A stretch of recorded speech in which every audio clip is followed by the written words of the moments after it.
No, thank you. You know, I happen to be a congresswoman, but I'm really here as a fellow survivor in solidarity.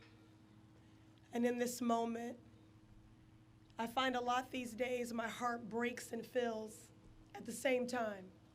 And that's what's happening in this moment, because my heart breaks that we have to be here. But when I look out at all of you, my heart is so full because you affirm that the squad is big, y'all.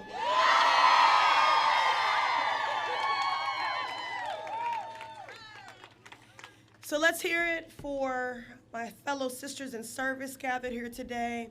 Let's hear it for our resistors, for our persisters, for our trans siblings,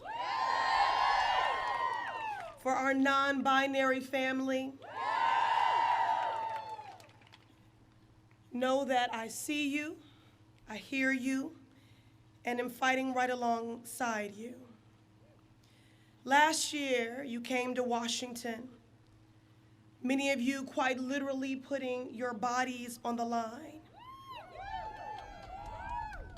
Many of you disclosed for the first time to yourselves, and then to your family, and then to complete strangers, that you were a victim of this crime. And it is a crime. Many of you did that for the very first time. You chronicled the abuse and assaults you have endured because you know that those stories, as painful as they are to share, that they change the conversation. Kavanaugh may have that seat for now, but what we are fighting for is so much bigger than one insecure man blinded by his privilege.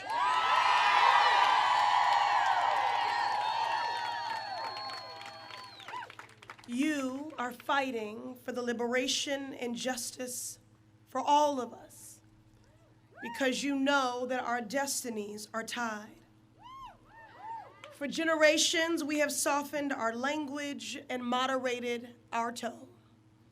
No more. My liberty, my humanity, my bodily autonomy is not yours to shackle.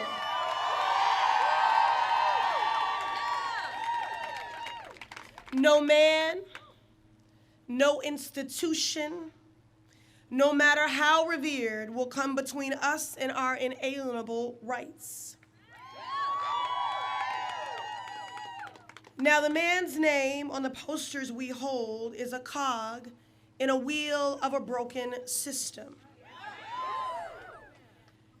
And I'm not going to name him too often because I'm done gathering to give more credence and power to those who try to dehumanize and devalue our lives and our lived experiences. We gather here today to liberate survivors, to organize, to mobilize. As a survivor of childhood rape and later campus sexual assault, I spent years cloaked in a quiet shame that was not mine to bear. In acute pain, self-loathing. And it was not until I read Maya Angelou's I Know Why the Cage Bird Sings, but for the first time in my life, I knew that I was not alone. Maya Angelou once said that there is no greater pain, no greater agony than bearing an untold story. I want to thank all of you who have disclosed painful stories in pursuit of justice for all of us. I continue to share my story even when my voice shakes because I know the power and the liberation of a story.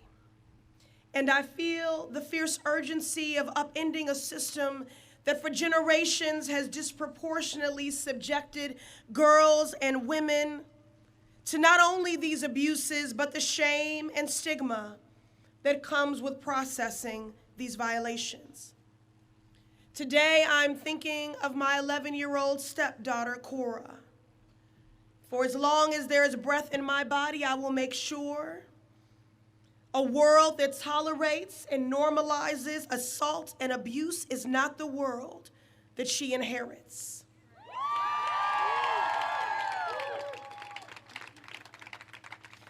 This complicit sexual assault and rape culture, this broken system which devalues and dehumanizes us, it ends with us.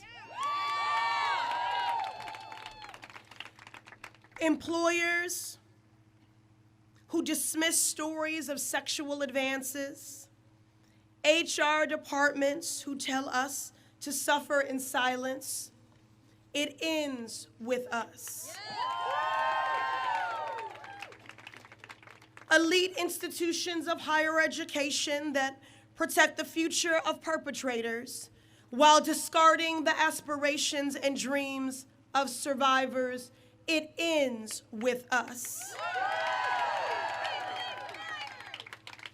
Overwhelmingly white male state legislators that systemically seek to dismantle access to abortion and put our lives in constant jeopardy, it ends with us.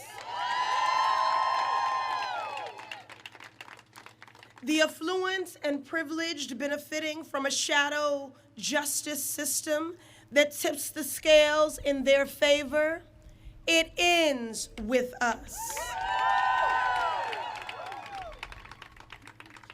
Whispers of doubt and degradation when we bravely speak our truth, it ends with us.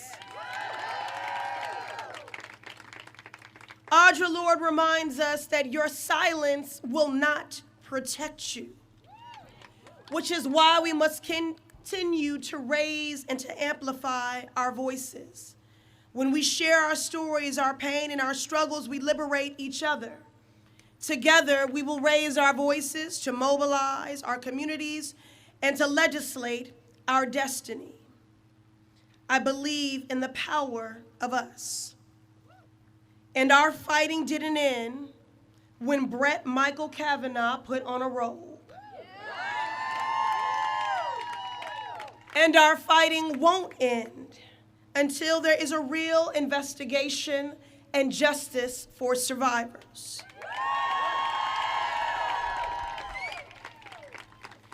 I still believe Anita Hill. I still believe Dr. Christine Ford.